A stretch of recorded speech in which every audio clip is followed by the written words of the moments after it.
বহুত দিনৰ পিছত এটা লং ভিডিঅ' লৈ আহিছোঁ। আচলতে মই তেনেকৈ লং ভিডিঅ' বনোৱা নহয় সময়ৰ অভাৱৰ কাৰণে।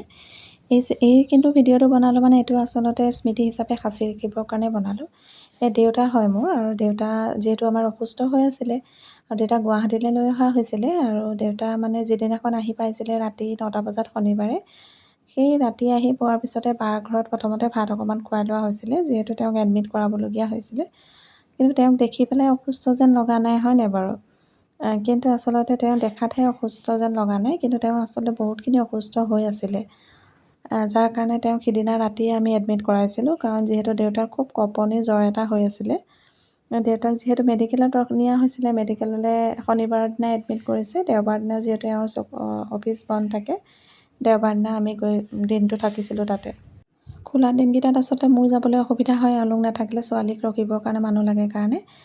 দেউতাৰ যিহেতু চুগাৰ বহুত বেছি হৈ আছিলে, মই সিদিনা চুগাৰটো মই চেক কৰিছিলোঁ দিনটো। মই সেইদিনাখন প্ৰথম পিছে চুগাৰ টেষ্ট কৰিছোঁ দেই, আগতে তেনেকৈ চুগাৰ চেক কৰি পোৱা নাছিলোঁ। দেউতাক যিহেতু মানে 1 ঘণ্টাৰ মূৰে মূৰে চুগাৰ চেক কৰি থাকিবলৈ দিছিলে, দিনটো মই তেনেকৈ চেক কৰি আছিলোঁ।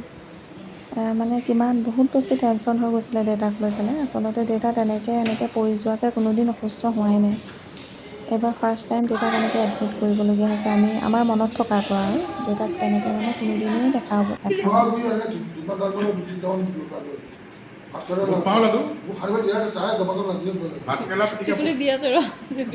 ভাতকেৰেলা পিটিকা বুট মাহৰ লাডু আৰু কি খোৱালে মানে ভাত কিমান দিছিলে? আৰু কি ভাতকেৰেলা কি পিটিকা ভাতকেৰেলা আৰু কিবা খোৱা দিলে তেওঁ এডমিট হৈ থাকোঁতে যিহেতু আমি ঘৰৰ পৰাই খানা লৈ গৈছিলোঁ, এদিন বায়ে মানে দিছিলে, বায়ে মানে বেছিকৈ দিলে। তাকে তাৰমানে আমাৰ ঘৰত কৈ আছিলে বহুতখিনি মোক একেদিনাই খুৱাই দিলে, চুগাৰ আহি গ'ল। তাৰপাছত তেওঁ মানে ভাল হোৱাৰ পিছত তেওঁ তামোল বিচাৰি ঘূৰি ফুৰে জানেনে, পইচা 10 টকা এটা লৈ গৈ পেলাই তামোল আনিবলৈ বিচাৰি ফুৰে, যিহেতু তাৰ ওচৰত তামোল নাছিলে। তেওঁ ভাল হোৱাৰ পিছত আহি পেলাই তেওঁ কেবিনত নাথাকে নহয়, দুদিনেই যি থাকিলে কেবিনত, তাৰপিছত কেবিনত বহি নাথাকে, তেওঁ ইফালে সিফালে ঘূৰি পেলাই পেচেণ্টবোৰ চাই থাকে। আৰু দেউতা আচলতে মানসিকভাৱে বহুত ষ্ট্ৰং, যাৰ কাৰণে দেউতা মানে পটককৈ ভালো হৈছে আচলতে। খানাটো দিব পাৰে বোলে, চব খানাই খাব পাৰিব, ভাতটো একদম কমাই দিবলৈ কৈছে। আৰু এইটো কি বুলি কয়, ৰুটিও সেই কমাই দিবলৈ কৈছে, বেছি দিবলৈ মানা কৰিছে ভাত দুটামান, কিন্তু চব্জি বেছিকৈ দিবলৈ কৈছে। আৰু ফল মূল মানে বেছি মিঠা ফল মূলবিলাক দিবলৈ মানা কৰিছে, কল আপেল এইবিলাক কমাই দিবলৈ কৈছে। বাকী ফল মূল খাব পাৰিব, শাক চাকো খাব পাৰিব। আৰু কৈছে যে কি দৈ গাখীৰ চব খাব পাৰিব, খালি পৰিমাণটো কম। এনেকুৱা নহয় যে 2-3 বাৰ দিনটোত খাব, তেনেকুৱা নহয় মানে।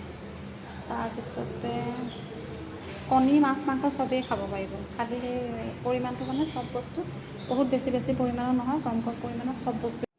মই ডক্টৰক আচলতে কি খাব পাৰিব কি নোৱাৰিব সেইবিলাক সকলোবিলাক সুধি লৈছিলোঁ, আৰু মনত পেলাই ভিডিঅ'টো বনাই থৈ পেলাই বাক দিছিলোঁ, কিজানি পাহৰি যাওঁ মানে।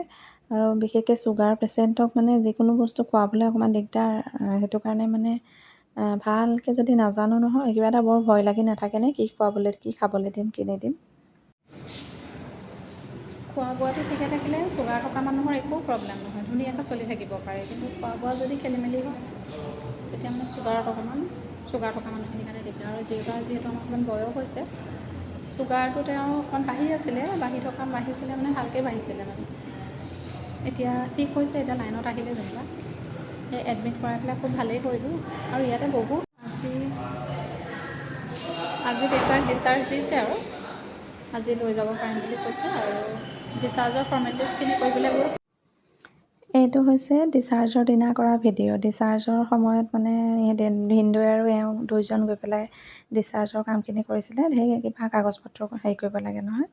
তাৰপিছতে চব কেবিনটো ধুনীয়া দিছিলে, এজন মানুহ এক্সট্ৰা থাকিব পৰা, আৰু লগত দেউতাৰ বেডখন, লগত টিভি আছিলে, AC ও আছে, গোটেইখিনি সুবিধা আছে দেই কেবিনটোত। টেবুল চেবুল দিছে লগত, ধুনীয়া মানে থাকিবৰ কাৰণে ভাল, আৰু অসুবিধা নাই। লগতে লেট্ৰিন বাথৰুম আছে, ফ্ৰিজ এটা আছে, মানে যথেষ্ট সুবিধা থকা কেবিনবিলাক। নন AC কেবিনো আছে, আমাৰতো AC আছিলে বাৰু।